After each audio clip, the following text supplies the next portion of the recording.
Hello, everybody, and welcome to the TeacherCast Educational Broadcasting Network. My name is Jeff Bradbury. Welcome to TeacherCast. Thank you so much for joining us and making TeacherCast your home for professional development. We have a fantastic show today. Today, we're going to be talking to an author, a speaker, and an all-around amazing person. We're going to be talking to Ryan Stewman today about the great things he's been doing, and we're going to talk about that one student in your class that is absolutely, let's say, exceptional, doing the things that he loves to do, maybe making that left turn in life. And we're going to talk about little things that Ryan's been doing in his life and how education has certainly been a big part of his. There's, of course, several ways that you can be a part of this and all of our shows. We love it when you find us on Twitter at TeacherCast. Leave us a voice message over at teachercast.net/voicemail. Email us at feedback@teachercast.net. And, of course, subscribe to this and all of our shows over on teachercast.net/audio and teachercast.net/video. I want to bring on today Ryan Stewman. Ryan, how are you today? Welcome to the TeacherCast Podcast. I'm excited to be here. Jeffrey, I would have never in my lifetime guessed that I would be on a podcast talking to, I think I saw 1.5 million teachers and stuff like that. This is amazing for me. And I'm excited to actually, talk about the subject that we discussed this evening as well. So I'm honored that you would have me here, and I'm glad that anybody will listen to me, but especially smart people.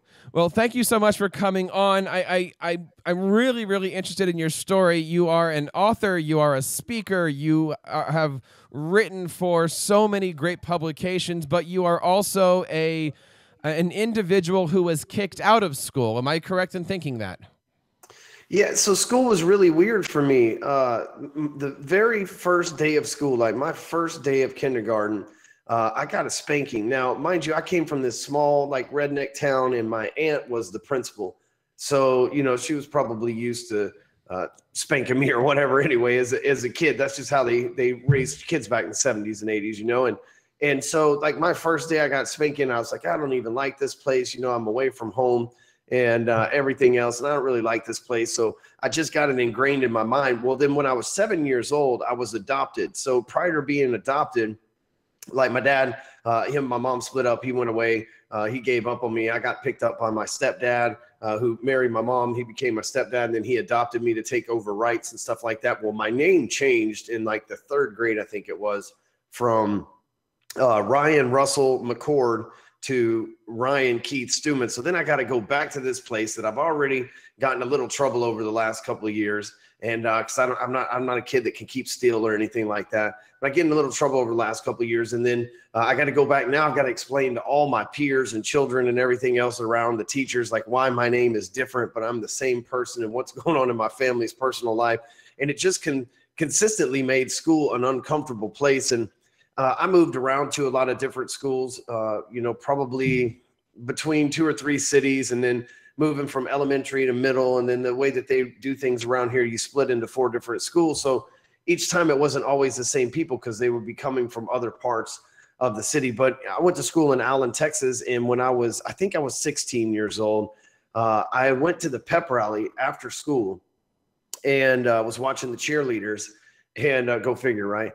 And as I had earrings on, because that was a cool thing to do as a young man, and I had earrings on, which was against school code, and I knew that.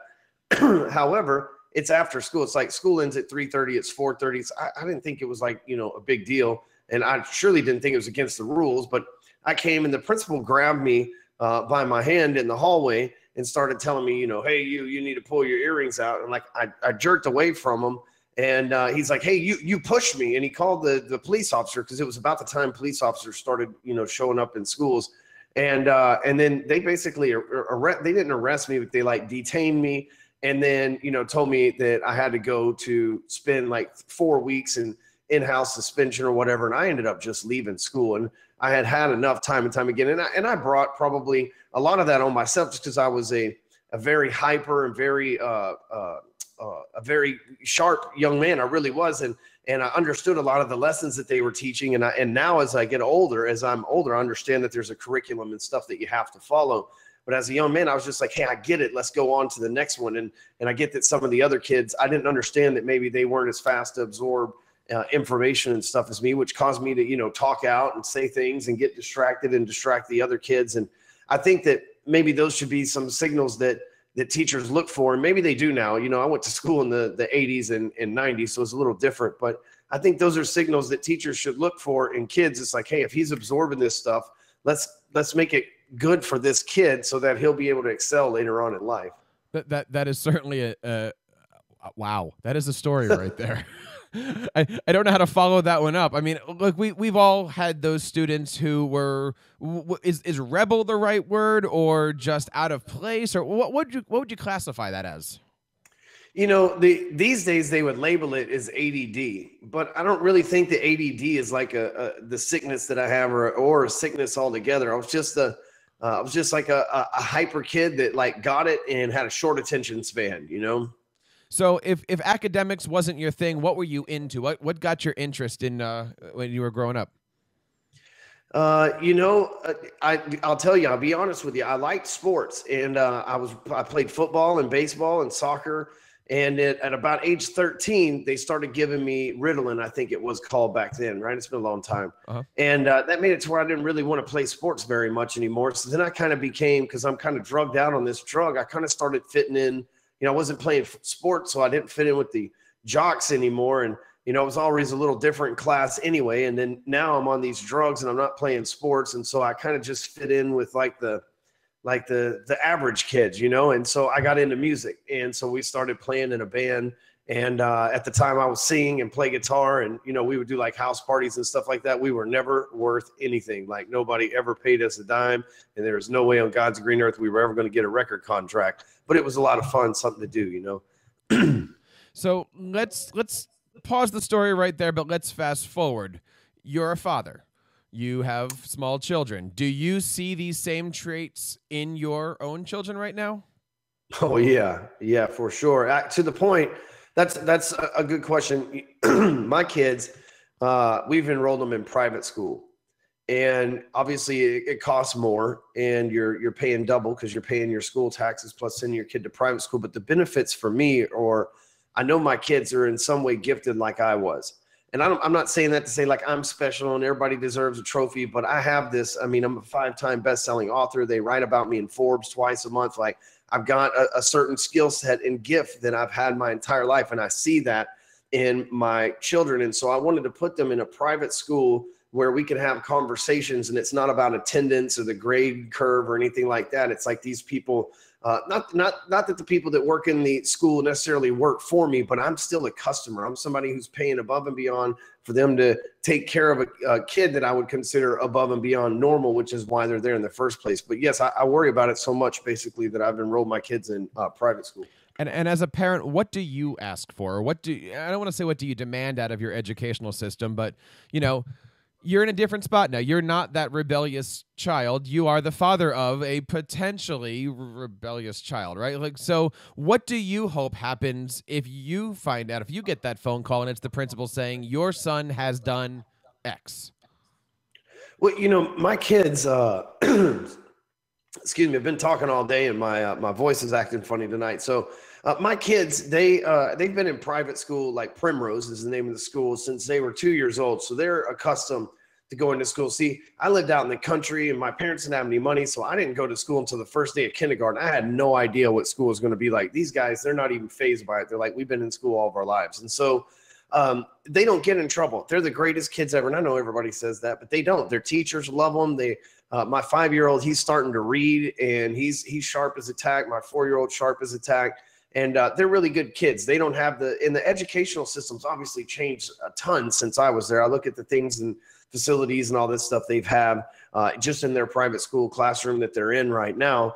And, you know, I see a huge difference from the like toddler factory that I was in as a little kid. So after I remember in the first grade, every day after school, I rode the bus over to this place called Little People. I don't even know if they let first graders on the buses these days, right? I mean, but that was like the time that I grew up. And I rode it over to the Little People's place, which is like an after-school daycare type of place. And I mean, it was literally like, 50 kids just in a room that was like a commercial building or whatever. But my kids go up the street here, and this place has got computers and bounce houses and outdoor playgrounds and all this other stuff and all these animated learning TV interactive things. So things have obviously changed a whole lot in the educational system. And so I don't really see my kids getting in trouble. But in the event that something does go wrong and they do become rebellious or something like that, I want to be able to have a conversation with somebody who I feel like they're going to treat me like a customer as opposed to someone getting treated like a taxpayer, because we all pay taxes and most of us don't really get treated that well, you know? I love that you're using the word customer, because I think a lot of times educators look at parents as, you know, stop bothering me and let me do my job, when really it should be, we're all in here together. We're all here for the kids. We're all in all this. And let's kind of go back to where you were. So there you were, you just, you know, the decision was made that you're not going back into school. Where do you go from that moment in your life to playing bands, to doing all that stuff, to, you know, you're a fantastic podcaster, you're a 5-time best author. Where's the difference there? Was there a switch, or was it just you took a left turn and you never looked back? Well, I think here's the lesson. It's funny because now I'm a teacher. I mean, if you think about it, that's what I do. I'm a sales coach and a business consultant. Basically, I'm just teaching people how to put systems in business and file the right paperwork and all this other stuff. And I have no education. I didn't like leave high school and go off to college or invent anything. Like I went to work, and I went to work in sales. In my life, obviously my father, as I explained, wasn't really there for me. My step parents, it was a weird relationship because they had other kids and all that stuff. And it just like, it wasn't really, I never felt like I fit in anywhere. But once I discovered sales, I was about 13 years old and I started selling car washes. And I was making, $12 to $15 an hour at a time when minimum wage was $4 an hour, right? Just so to put like the radar together there for how times have changed. And so I was making decent money. And then by the time I was 15, I was leaving school at lunch on the co-op program and driving to the car wash to go to work every day and making a few extra bucks. So when I left school, I was like, you know what, I'm just going to wash cars and I'm going to be the best car wash person on the planet. And I'm going to end up owning the place one day. That's what I'm going to do. And so I set off on that mission. Problem is, my stepdad was the manager of the car wash, and we ended up getting into it over the whole quitting school thing, obviously. And so like the next day I went and got my GED, like literally the day after I decided to quit school, I got my GED so that I didn't put that off. It just got it over with. And now it was like the next day I went signed up. Like 3 days later, I took my test, passed it with flying colors, and went off to work at the car wash. And he kept giving me grief, trying to get me to go back to school. So I eventually left the car wash, and I worked for this electrical company, and ended up getting hurt on the job, and didn't pay much anyway. And so when I got hurt on the job, I ended up selling drugs, and I got in trouble. I wasn't a very good drug dealer, but it was really the first money-making opportunity that had been put in front of me. I grew up in a poor part of town, and I was leaving school. So I'm following the typical dropout path here, ladies and gentlemen. Like, this is what happens when you kick a kid out of school, usually, right? They leave home, they get a job, they end up realizing how much jobs suck compared to school. They get into it with their parents, they run away from home, they have no other alternative but to sell drugs or do something illegal, oftentimes, to be able to make ends meet and be able to make things work out. And that's what I did. And I tried cocaine and overdosed on it and ended up like dying, and they brought me back to life. And when they brought me back to life, they told me I was under arrest, and then they didn't let me go after they let me go. And we played the back and forth game for a little while. And when they finally sentenced me to 2 years in prison, I ended up doing 2 years in prison. I decided that, hey, obviously the drug thing wasn't for me. And I went back to the car wash, try to get my life all back together. And while I was working at the car wash, I was on the mission to just own the place. Hey, I shouldn't have never got off that path. And now I'm on the mission to be manager and own the place. And I got a job offer from a customer that was washing her Lexus on a regular basis. And she said, hey, I'll teach you how to do mortgages. I see the effort that you put in here at this car wash. If you'll just, come and let me teach you, let me educate you on how to do this. And I told her, it's like, lady, I'm a convicted felon. I got a, 8th grade education. The last grade I graduated from is the 8th grade. I'm washing cars over here because I've made a lot of terrible decisions in my life. And she's like, well, let me be the first good decision. And within a week, I ended up making like $8,000. I think it was $6,800. And then within like 4 weeks, I ended up making another $7,500 or something like that. So within a short period of time, I really grasped this financial game. And then I just got sucked into this hole of learning. I wanted to know more about banking. I wanted to know more about real estate. I started going to seminars. I started, taking training programs and immersing myself in education, which all along education was available at school, but it was never anything that interested me. But this whole art of money making really interested me a lot. And so I started reading the typical books, Think and Grow Rich, which teachers you should be having your kids. If they're in the 7th or 8th grade, I think you should make them read Think and Grow Rich. It's a great book. There's How to Win Friends and Influence People. That's important. That's something that every kid in high school should be reading. Even the 48 Laws of Power, that's something that every kid should understand, I believe. Those books should be like the foundation that people need to go, especially as they enter the workforce. It'll elevate their thinking and change their mind. And when you change your mind, you get to change your life, and it just gives them an opportunity that other teachers wouldn't give it to them. Even if they don't read it in school, give it to them as a gift. They're life-changing books. But so I got immersed in this information and learning and taking action, and information and learning and taking action. And I became a millionaire and got in trouble with the darn police again. They thought I was selling drugs again because they didn't think that I had cleaned my life up. So they thought I was selling drugs again, and I wasn't. And so they came back to the house, didn't find any drugs, but had a gun. And Texas is weird. Texas with guns, like you can have any gun you want. You want a rocket launcher in Texas, you can have it. But the ATF doesn't agree with Texas, right? But nobody tells you this. Kind of like weed in Colorado. You can have all the weed you want in Colorado, but if the DEA catches you, you can't have weed. And so it's like the same thing here in Texas. And I got in trouble. And long story short, ended up having to go back and do another 2 years, and came out again, relied on sales into the mortgage industry, and made a bunch of money in the mortgage industry. Again, multiple 6 figures per year. Built my business up to being one of the top guys in the nation, and they passed a law that it wouldn't allow me, being a convicted felon, to get a license for another 5 years. I couldn't renew the one that I had when it expired. And that's how I got into this whole internet marketing world. I lost my corporate job and my ability to earn income.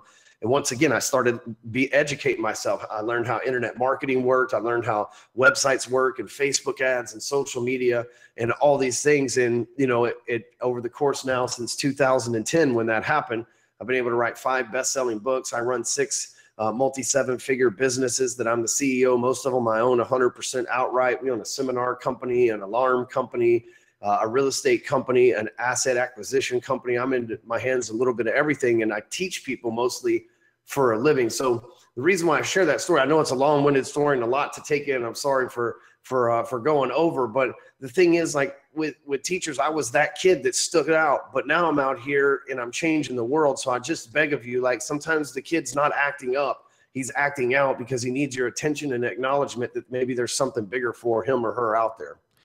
So as a teacher, once we have that student, what suggestions do you have for us? If we find that student that really, really does need some attention, or, maybe biology isn't for that kid, what can we do?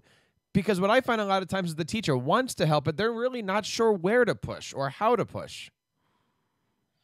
Well, let's just use an example. You got a kid that's growing up in the inner city, let's say, and in a bad part of town where there's lots of drug dealers, and by the time they're 13, you start seeing them with the drug dealer traits. Every teacher that knows what those are, every teacher's seen the kids that go down that path. Why not hand them a copy of Think and Grow Rich and say, hey, you know what? There's a better path than your uncle or brother or cousin or whoever it is that you see that's out there. If you're really doing what you're doing for money, here's a way to make money with no money down and be an entrepreneur, something that seems to interest you more than showing up here at school. So that if they do drop out, then there's a good chance that they might go on to flip real estate or be a life coach or start their own business or something of that nature.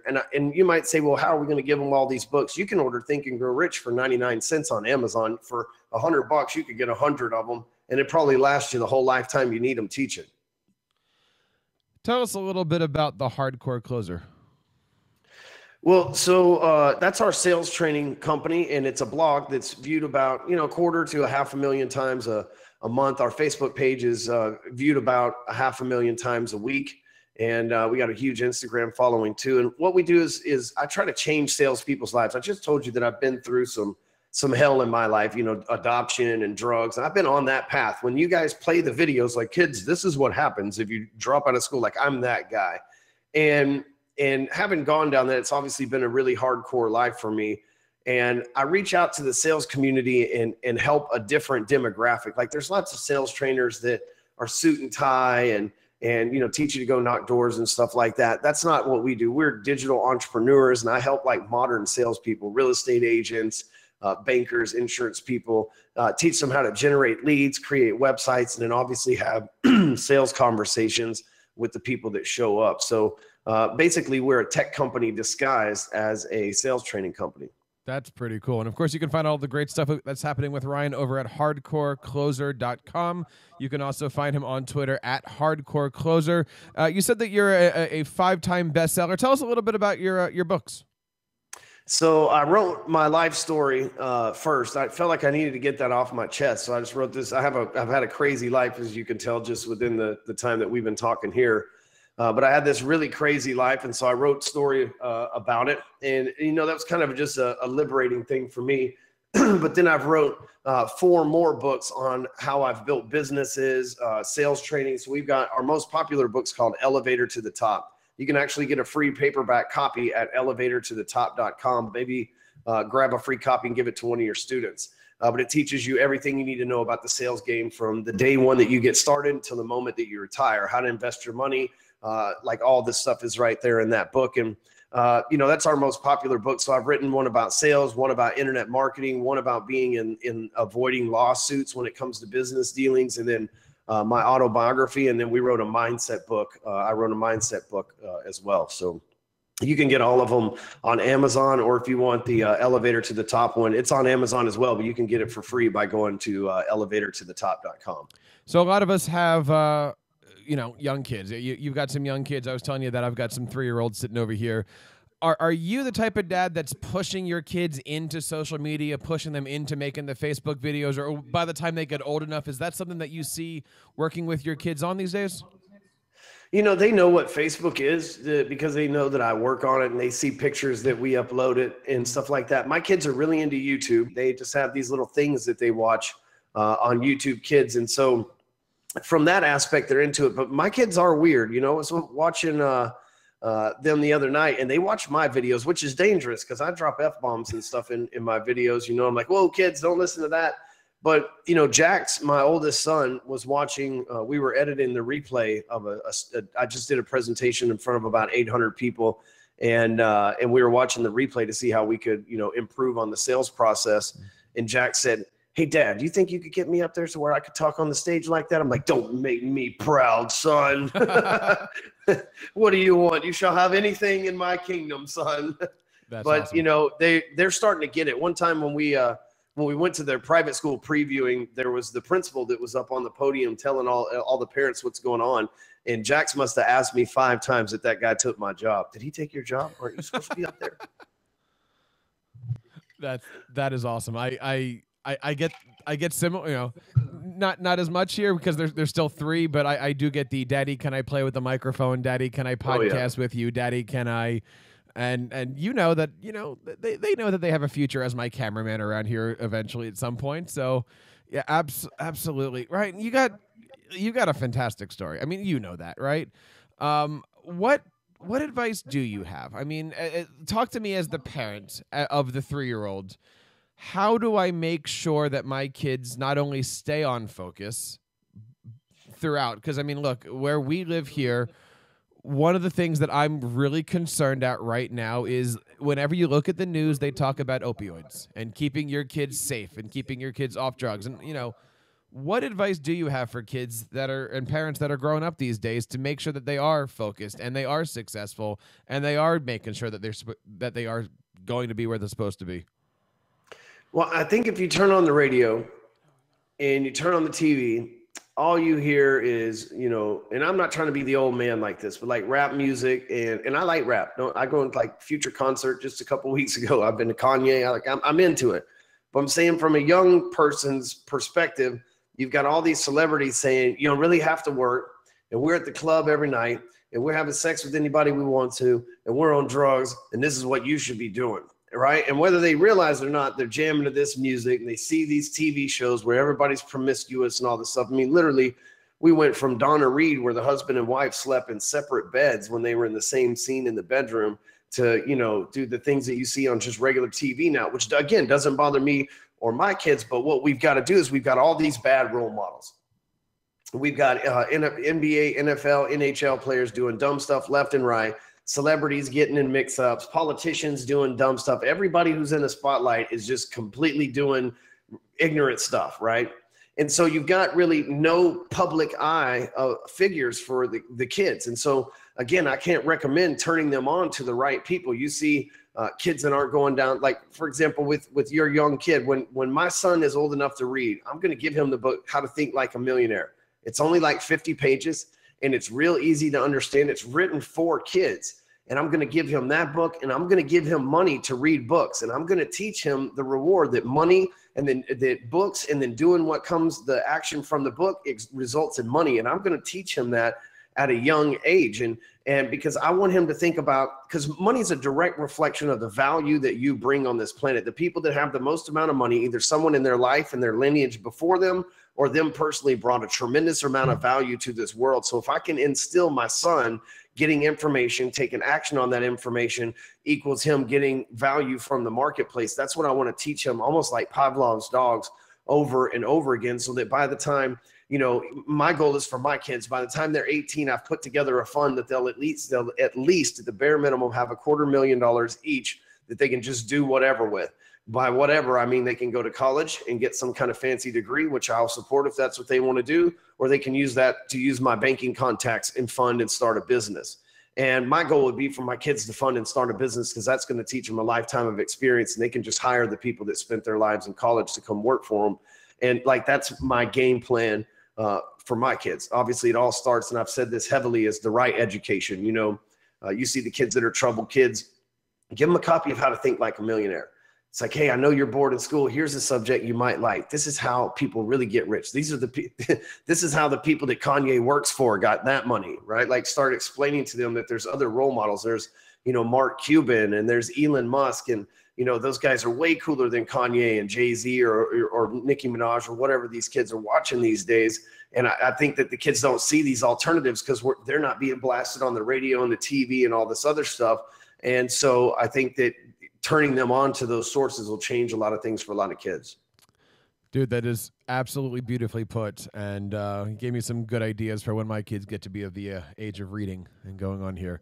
Ryan, I want to say thank you so much for spending time with us. I'd obviously love to have you back on the show, but before I let you go, we have a little tradition here with our guests. We have a little game show called the Jersey Five. 5 questions that are meant to stump you, but really make you think. Would you be up for the challenge of the Jersey Five? Let's do it. Come on, bring it on. All right. They start off easy, and they get a little harder as we go here. First one, and these are written for educational eyes, so if we want to translate these, however, let's do it. But number 1, favorite Twitter account to follow, favorite hashtag to follow. What do you like to follow on social media? My favorite Twitter account to follow is Elon Musk. That guy's doing billion-dollar deals right in front of our eyes in 140 characters or less. It's amazing. Number 2, favorite educational tool or favorite that one thing that you just can't live without. Dictionary.com. I'm sorry, thesaurus.com.